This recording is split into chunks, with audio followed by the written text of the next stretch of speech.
Okay, my name is Debra George. I reside in Normandy Park, but I work here in Burien at Discover Burien and at Burien Cares. I run two different nonprofit organizations. Community means pretty much everything to me. Before I moved to Seattle 20 years ago, I traveled constantly, and I was never home more than 2 weeks at a time. And when I moved to Seattle, I thought, I'm going to not travel, and I'm going to invest in my own community.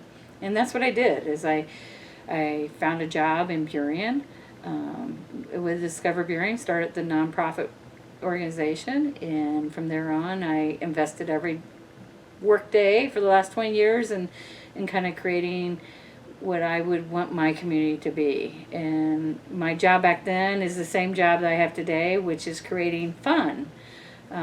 Helping people fall back in love with their community back then, helping people love their community every day, and seeing the good that's in it.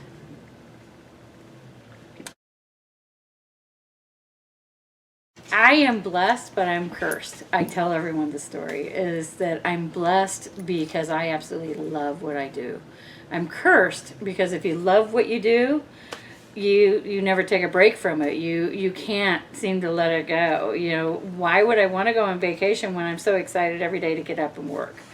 But very much like an artist, I view the community as my blank canvas, and what can I do to create excitement there, or what can I do to help that business, or what can I do to help that person, and that means a lot to me. I've always been one of those people that wants to help everyone or do what I can. So community means everything to me. It's very important to me, I think, because I don't have a big family. I have no kids of my own. And so it's like I feel like this is my family. When I first took this job, I remember walking into the board of directors, and there were 16 or 18 board members, and not so sure Cindy Upgrove, I think, might have even been on the board back then.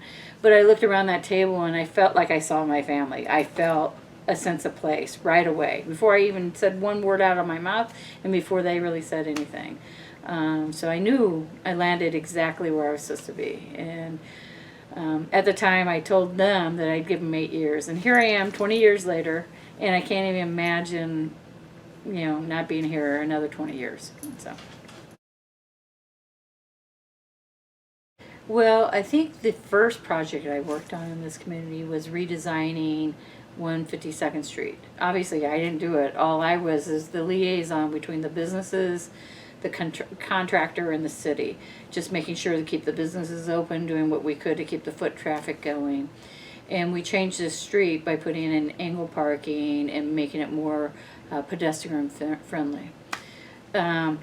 I mentioned that because early on in my career of doing that, older lady, probably in her late 70s, stopped in and walked into the Glass Expression, which is a shop here on 152nd Street, and she was in tears. And the owner of the business came up to her, Kathy Johnson's her name, and said, "Oh my God, are you okay? What happened? Something happened. What's going on?" And the lady goes, "I've lived here all my life, and I've never stopped and got out of my car and looked at any of these businesses until today.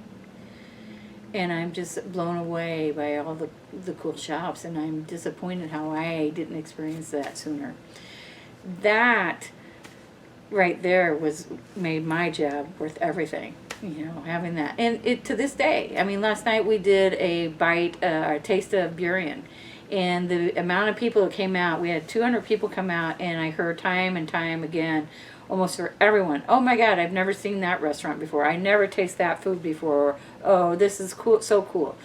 People love this community once they get to know it, but unfortunately, sometimes we don't all get out of our car, and get to time to get to know it. And that's what we're trying to do, is create that excitement, flow.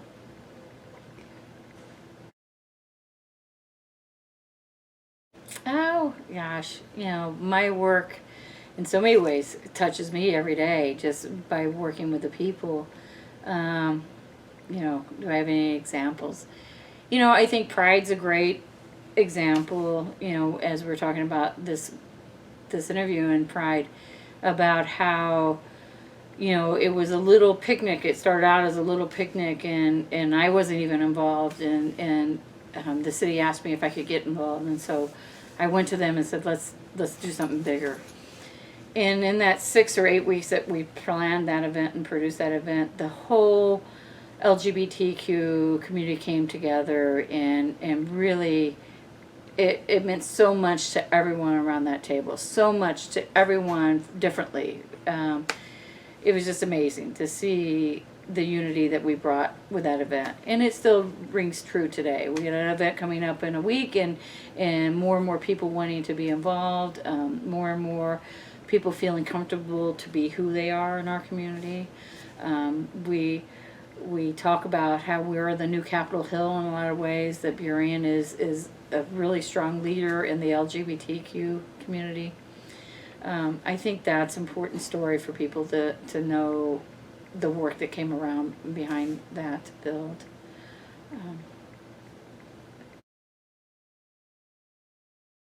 Yes. I do. I have people that don't like the fact that I'm openly gay. And I've had people judge me based on that. So some of what we call Debra's haters are those people. Some of them are not, but we all have them.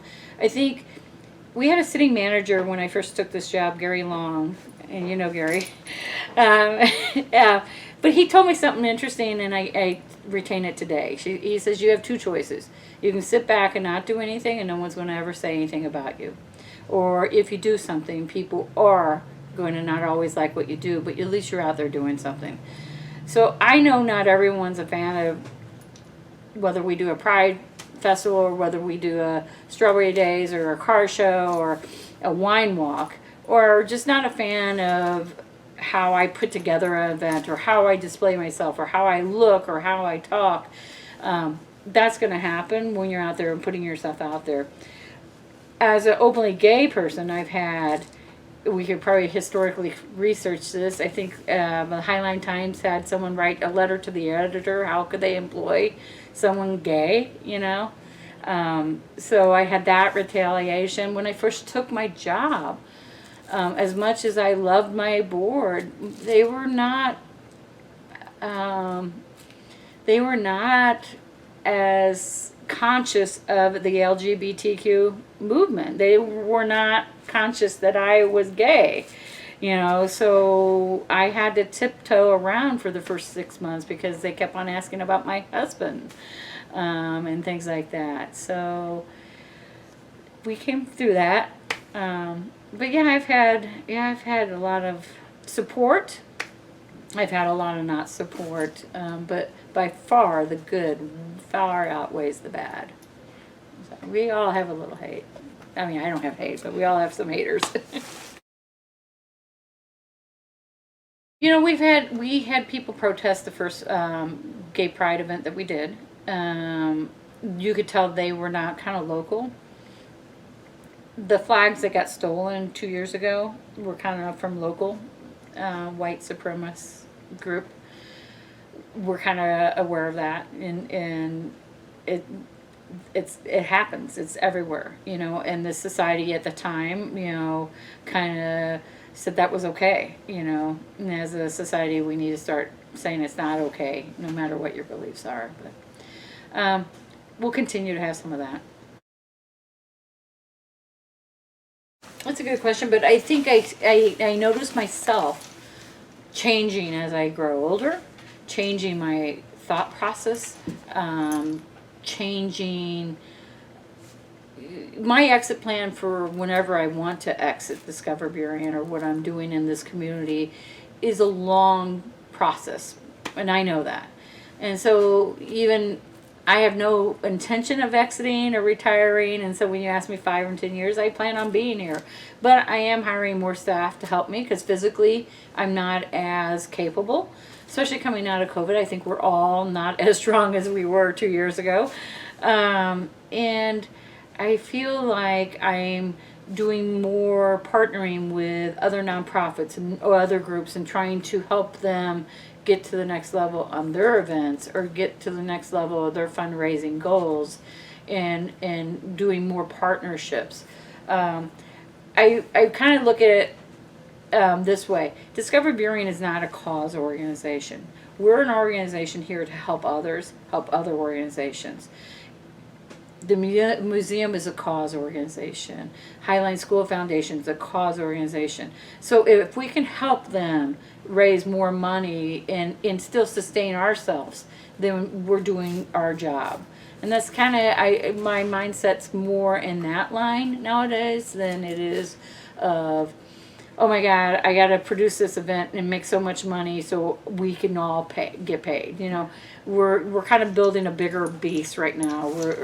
Our budget that we work on throughout a course of a year is way more than it was 5 years ago, and it's going to be probably double in another 5 years, and that's great, and that's where we want it to be. And so,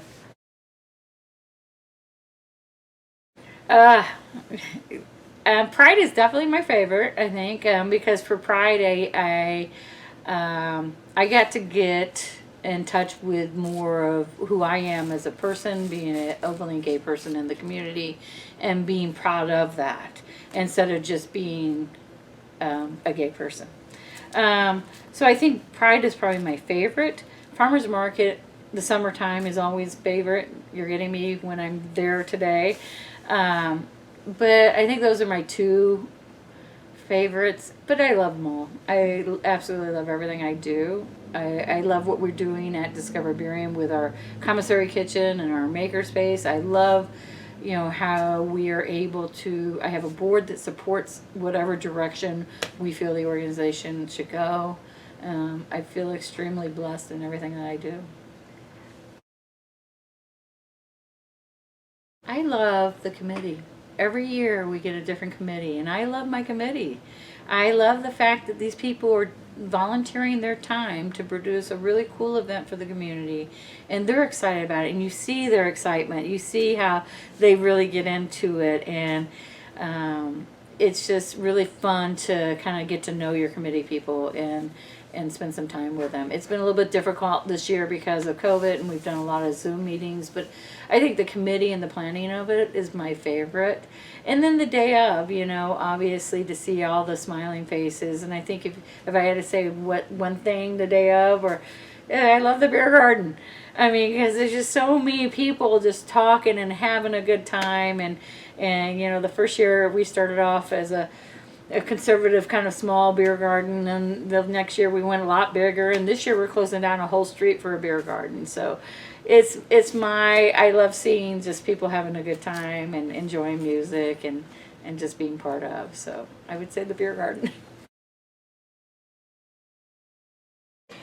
So we were talking about, so I was born in Indianapolis. Mm-hmm. I moved to St. Louis when I was 10, and I did not come out as a gay person until I was in my 30s, early 30s. I knew all my life I was gay, but at the same time I wasn't ready to own it, and had married in a traditional format when I was 22. And so over time I needed to be true and honest with myself, and I dealt with that. And came out, like I said, in my early 30s. As soon as I came out in St. Louis, I realized that St. Louis was very conservative, and I was seeing someone that was from Seattle. And I visited up here, and the first time I visited here, I went to Alki Beach and saw all the same-sex couples walking around holding hands, kissing, and I was like, oh, I gotta move here. And so probably a year after that, I sold my business, sold my house, and moved up here. And that's when I decided I was going to invest in my community if I was going to be here, and I was going to be who I was. I remember walking into the local bank and setting up an account with my partner at the time, and they treated us as a partner. They go, "Is this your partner?"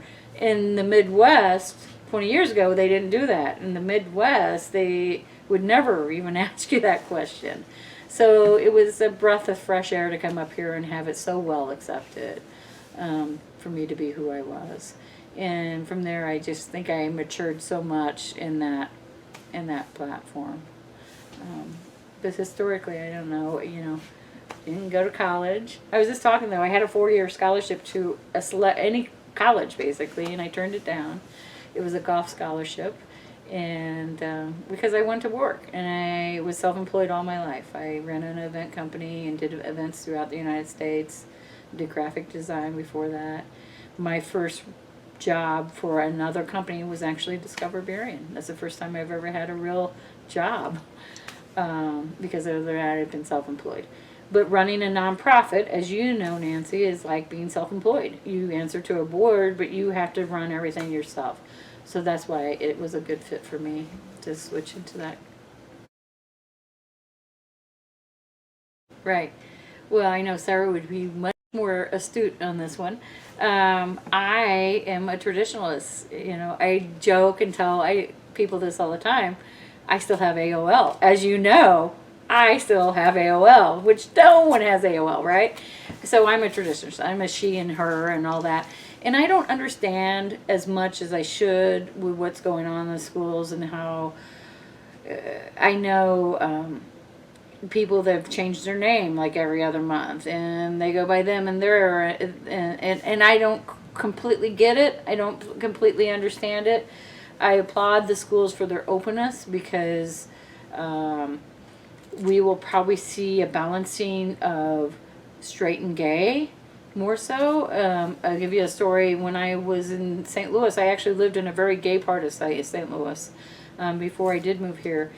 And there was a little private school in this little gay area of town, and graduating classes were like 40 people, and that's it. That's how small the school was. But they taught a very open thinking process way back then, and every year, almost half of them were gay and half of them were straight. So I think with the openness of schools nowadays, we are seeing a lot more people coming out gay. And it's hard for probably some people to understand there's that many gay people in the world. But you're kind of wondering, is it going to come out half and half eventually? Is it, but it's nice that they're creating a safe environment for them to be who they are. But I'm not as in tune with how that process is going. Why are they picking them and they and stuff like that. But I think stealing from my good friend Andrea Ray, we're all in this together. We live in this city together. If we work together, we're stronger together. We rise together. I think that's the main thing. We can find negative, we can find bad, we can look at those negatives and bad, but in the long run, what is that going to do to us? We can acknowledge it. We can try to figure out how to make it better. We can work with the template that we have and make it better, because everything we do can be better. But if we work together, that's where we're going to succeed as a community. And the more we do that, and the more we see in the community, I don't know, I think it just makes it for a better place for everyone to raise a family. We don't have to always agree, and we're not always going to agree, and we're not always going to have the same values, and some people are not going to like gay people or Latina people or whatever it might be, but we're all able to acknowledge that we have a difference, and let's just, but the common values of what we all believe in, we want a safe place for our family. We want good schools. We want good policing. We want good community safe events. That's all the same. There's no one's going to tell you they want something different than that. So that's what we just need to do, is just focus on the good. What does Pride Month mean to me? It means everything. It means joy. It means happiness. It means it's amazing to see that we as a community can come out and celebrate the uniqueness of the LGBTQ plus community. And being 54 years old, going back 30, 40 years, coming from the Midwest, we never did that necessarily. You couldn't do that. It took me until I was 30 to come out because I didn't think it was going to be accepted.